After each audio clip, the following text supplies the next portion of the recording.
Yes, हमारा next question है question number 27 number का प्रश्न थोड़ा सा अलग है। ध्यान से पहले तो रीड करिएगा। आइए रीड करते हैं हम। उसने लिखा हुआ है कि अंकिता, निकिता और जया 3 पार्टनर हैं, इनका रेशो 3:2:1 है। 1 अप्रैल 2024 को ये लोग डिसाइड कर रहे हैं कि इनका प्रॉफिट एंड लॉस रेशो जो है वो अब हमें रखना है इक्वल।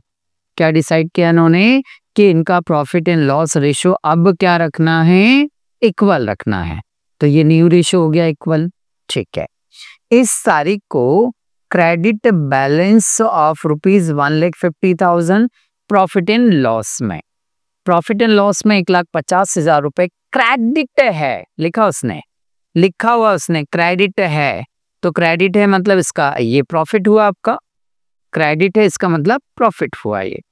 और उसके बाद 60,000 रुपए जनरल रिजर्व में भी रखा हुआ है। ठीक है, record the necessary general entries in the books of firm. The profit sharing ratio into force.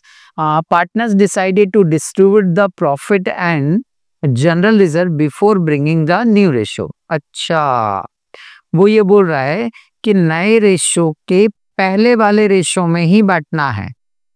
नए रेशो के पहले वाले रेशो में ही क्या करना है, इसको बांटना है। ठीक है, तो नए रेशो के पहले वाले रेशो में बांटना है, इसका मतलब मुझे इन्हें जो डिस्ट्रीब्यूट करना है वो 3:2:1 के रेशो में ही डिस्ट्रीब्यूट करना है। तो ठीक है, चलिए आइए इसको हम सॉल्व करते हैं। क्वेश्चन सिंपल हो गया थोड़ा सा।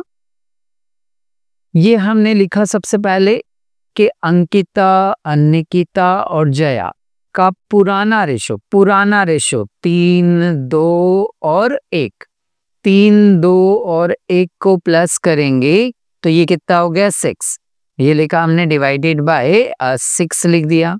ओके, P&L का उसने कौन सा बैलेंस बताया, क्रेडिट बैलेंस कितना बताया 1,50,000। जनरल रिजर्व का ऑलरेडी जो बैलेंस होता है वो अंडरस्टूड होता है कि क्रेडिट बैलेंस ही होगा।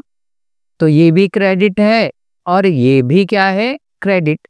जब दोनों ही वैल्यू क्रेडिट हैं तो ऑब्वियसली दोनों वैल्यू को मैं क्या करूंगा, प्लस करूंगा। तो प्लस करने पर आया 2,10,000 रुपए। इस 2,10,000 को हमें इसी रेशो में क्या करना है, डिस्ट्रीब्यूट करने को बोला उसने। तो हम इसी रेशो में 2,10,000 को डिस्ट्रीब्यूट कर देंगे। तो 2,10,000, अंकिता की बात कर रहे हैं हम, 2,10,000 और अंकिता का रेशो है 3/6। तो 3/6 हमने यहाँ नोट कर दिया, ये लिखा आप देख पा रहे हो। ठीक है, तो ये 3/6 लिखा हमने।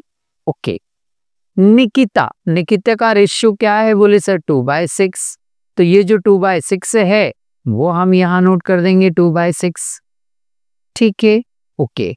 फिर जया का रेशियो है 1/6। तो जया का रेशियो यदि 1/6 है तो मैं यहाँ लिख दूंगा 1/6। ठीक है, अब इसको कैलकुलेट कर लीजिए।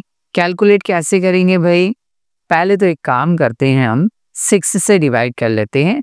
6 कम 6, 6 तिया 18, कितना बचा 3, 30, 6 पंजे 30, कुछ 35,000 रुपए आ रहा है। 35,000 को 3 से क्या करेंगे, हम मल्टीप्लाई करेंगे। तो 35,000 इंटू 3 ये आ जाएगा आपका 1,05,000 रुपए। तो ये 1,05,000 हो गया। ओके, फिर अगेन 6 से इसको मैं कैंसिल करूंगा तो आएगा तो वही हमारा 35,000। 35,000 को 2 से मल्टीप्लाई करना है तो 35,000 इंटू कितना करना है 2 बराबर 70,000 आ गया। ये लिखा हमने 70,000। फिर वही सेम 6 से इसको डिवाइड करेंगे हम, 35,000 आएगा। 35,000 को 1 से मल्टीप्लाई करेंगे तो 35,000 आएगा। तो चलिए हमने P&L और जनरल रिजर्व दोनों को यहाँ पर क्या कर दिया, बांट दिया। अब इसकी करनी है हमें जनरल एंट्री। क्या करनी है, जनरल एंट्री करनी है। तो जनरल एंट्री करने के लिए क्या करें हम भाई, क्या कॉन्सेप्ट, बोले सर सिंपल सा कॉन्सेप्ट है, मैं यदि प्रॉफिट को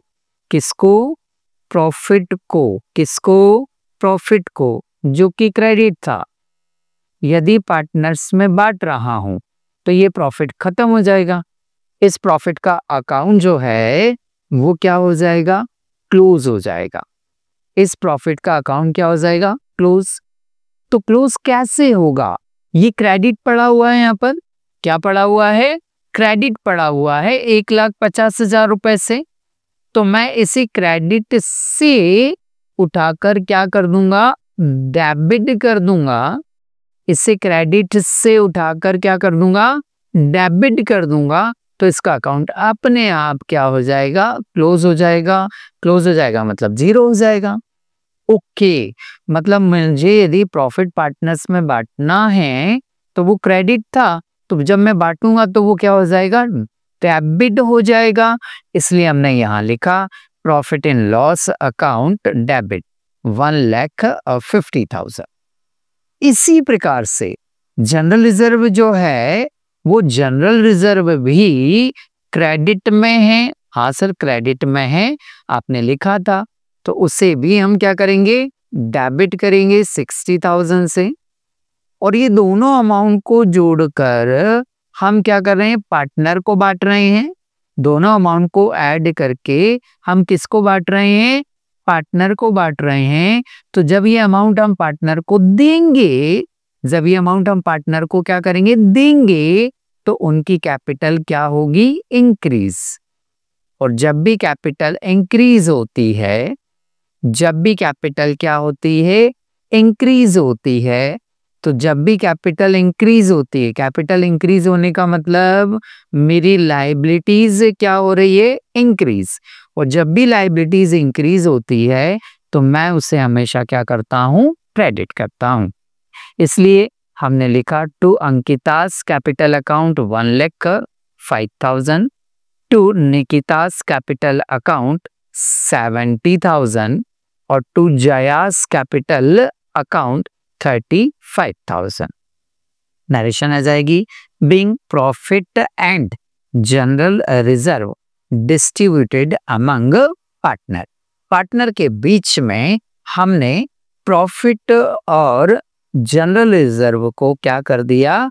बांट दिया। डेबिट साइड की टोटल 2,10,000, क्रेडिट साइड की भी टोटल कितनी आ गई आपकी? 2,10,000 रुपए। तो इस तरह से ये क्वेश्चन आपका यहां आकर कंप्लीट हो जाता है।